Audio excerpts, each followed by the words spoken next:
अस्सलामु अलैकुम वरहमतुल्लाहि वबरकातुहू। कैसे हैं आप? उम्मीद है कि आप बहुत अच्छे होंगे। दोस्तों, आज की इस वीडियो में हम आपके सामने सरकार गौसे पाक की एक बहुत ही मशहूर व मारूफ करामत बयान करने जा रहा हूँ, जिसका सुनना आपके लिए बेहद ज़रूरी है। दोस्तों, आजकल बहुत सारे लोग कहते हैं कि नबी को इल्म गैब नहीं था, लेकिन हमारा अक़ीदा ये है कि नबी को इल्म गैब था और आपका भी अक़ीदा यही है। लेकिन बहुत सारे कुछ लोग ऐसे हैं जो हमारे प्लेटफार्म से अलग हो करके कहते हैं कि नबी को इल्म गैब नहीं था। लेकिन अभी हम नबी की बात नहीं करेंगे, आका की बात नहीं करेंगे, बल्कि उनके ग़ुलाम की बात करेंगे, उनकी औलाद की बात करेंगे, यानी सरकार गौसे पाक की बात करेंगे।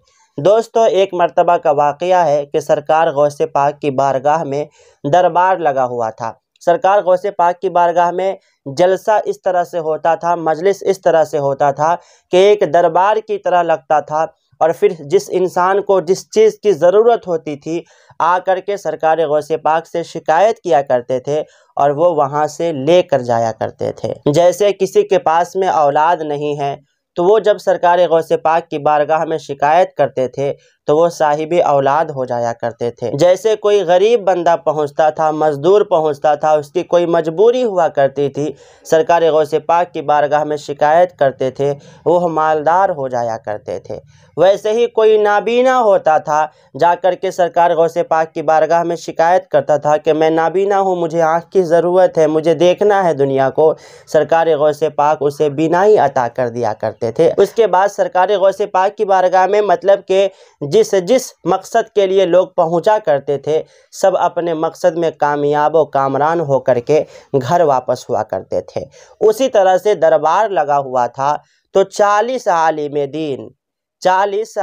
दीन सरकार गौसे पाक की बारगाह में आए। लेकिन 40 आलिमों का जो सवाल था वो अलग अलग था। उन लोगों ने पहले ही से सवाल लिख लिया था कि आज सरकार गौसे पाक के बारगाह में जाएंगे, सरकार गौसे पाक की मजलिस में जाएंगे, तो आज हम फ़ला सवाल करेंगे, तुम फ़ला सवाल करना, तुम फ़ला सवाल करना।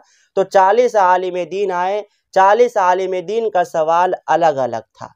ठीक है, तो जैसे ही ये लोग सरकार गौसे पाक की मजलिस में पहुँचते हैं, तो सरकार गौसे पाक की मजलिस में जिस तरह से हमारे यहाँ जलसा होता है ना, प्रोग्राम होता है, इतने रुपया खर्च करते हैं, कोई फ़ायदा नहीं होता है। लेकिन सरकार गौसे पाक की मजलिस में जिस इंसान को जिस चीज़ की जानकारी लेनी होती थी, फ़ौरन खड़ा होता था और खड़ा होकर के सवाल करना शुरू कर देता था कि हुजूर मेरा सवाल ये है। सरकार उसी वक्त जवाब दिया करते थे, उसको समझा दिया करते थे, बता दिया करते थे। तो आज के दौर में जो जलसा होता है, प्रोग्राम होता है, सिर्फ खड़े होकर लोग नारा लगाते हैं या पैसा देते हैं, लेकिन कुछ सीखने को नहीं मिलता है। ये 40 आलिम दीन बैठे रहें अपने अलग अलग सवाल को लेकर के। सरकार गौसे पाक तशरीफ़ लाते हैं मजलिस में, और जैसे तशरीफ़ लाते हैं बुलंद आवाज़ से कहते हैं कि आज कोई भी सवाल नहीं पूछेगा, आज कोई भी सवाल नहीं पूछेगा। सब लोग हैरान हो गए। ये 40 आलिम दीन भी गए हुए थे अपने अलग अलग सवाल लेकर के। ये लोग कहने लगे, यार हम तो सवाल पूछने आए थे सरकार गौसे पाक से, आज सवाल पूछने को मना कर रहे हैं, चलो ठीक है कल पूछ लेंगे। ये 40 आलिम दीन खामोश हो गए। जब खामोश हो गए, इन लोगों ने कुछ नहीं कहा, सवाल नहीं पूछा, इसलिए कि सरकार गौसे पाक ने मना फरमा दिया था। तो सरकार गौसे पाक ने अपने मजलिस को शुरू किया। सरकार गौसे पाक थोड़ी देर बयान करते हैं, और बयान करने के बाद अपने मुरीदीन और जो चाहने वाले, मानने वाले, जानने वाले उस मजलिस में आए थे, सबकी खबर लेते हैं, सब कैसे हो, ठीक हो या नहीं हो, सब लोग बताते हैं अपना हाल दिल। उसके बाद थोड़ी ही देर के बाद सरकार गौसे पाक ये जो 40 आलिम दीन आए थे, हालांकि इन लोगों ने कोई खबर नहीं किया था कि हम लोग आ रहे हैं, ये लोग डायरेक्ट मजलिस में पहुंचे थे कि हम सरकार गौसे पाक से सवाल करेंगे, और 40 आलिम दीन है, 40 सवाल अलग अलग है। लेकिन सरकार गौसे पाक ने मना फरमा दिया था कि आज कोई सवाल नहीं करेगा। तो सरकार गौसे पाक कुछ गुफ्तगू करने के बाद और सबका हाल दिल पूछने के बाद कहते हैं कि ऐ आलिम दीन, आप इधर आएँ। ये जो 40 आलिम दीन आए हुए हैं ना, इन सब को बुला रहे हैं, कह रहे हैं आप इधर आएँ। वो आलिम दीन पहुँचते और कहते कि आपका ये सवाल था, आपका जवाब ये है। फिर दूसरे आलिम को बुलाएं, कहा सुनो आपका सवाल ये था, आपका जवाब ये है। फिर तीसरे आलिम दीन को बुलाया, کہا سنو آپ کا سوال یہ تھا، آپ کا جواب یہ ہے۔ پھر چوتھے عالم دین کو بلایا، کہا آپ کا سوال یہ تھا، آپ کا جواب یہ ہے۔ پھر پانچویں عالم دین کو بلایا، کہا آپ کا سوال یہ تھا، آپ کا جواب یہ ہے۔ اور اسی طرح 40 عالم دین کے سوال کا جواب بغیر سوال کیے ہوئے سرکار غوث پاک نے ایک ایک کر کے 40 عالم دین کا جواب دے دیا، جو سوال وہ اپنے گھر سے لے کر کے آئے تھے کہ آج میں یہ سوال کروں گا، آج میں یہ سوال کروں گا۔ سرکار غوث پاک نے کہا کہ تم ادھر آؤ، تمہارا سوال یہ ہے، تمہارا جواب یہ ہے، تمہارا سوال یہ ہے، تمہارا جواب یہ ہے۔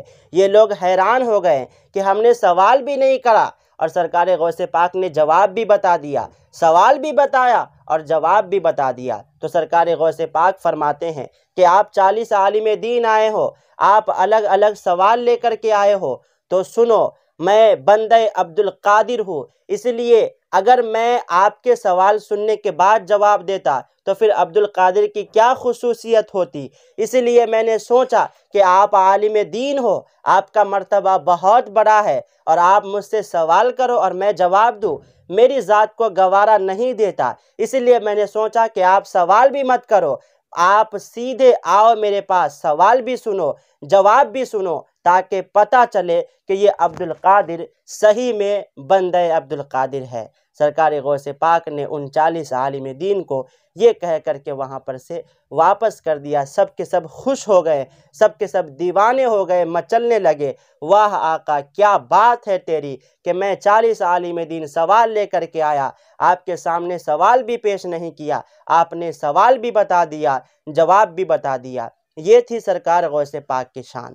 دوستو اس سے آپ کو کیا سبق ملتا ہے کہ جو لوگ آقا علیہ الصلاۃ والسلام ہمارے نبی اور آپ کے نبی کے بارے میں کہتے ہیں کہ ان کو علم غیب نہیں تھا، وہ غیب کی باتوں کو نہیں جانتے تھے، کل ہونے والا کیا ہے وہ نہیں جانتے تھے، لیکن دوستو اس بات سے صاف صاف پتہ چلتا ہے جب آقا علیہ الصلاۃ والسلام کے غلام کا یہ عالم ہے، جب حضرت امام حسین کے اولاد کا یہ عالم ہے، تو سرکار کا عالم کیا رہا ہوگا، آپ ذرا سوچ سکتے ہو۔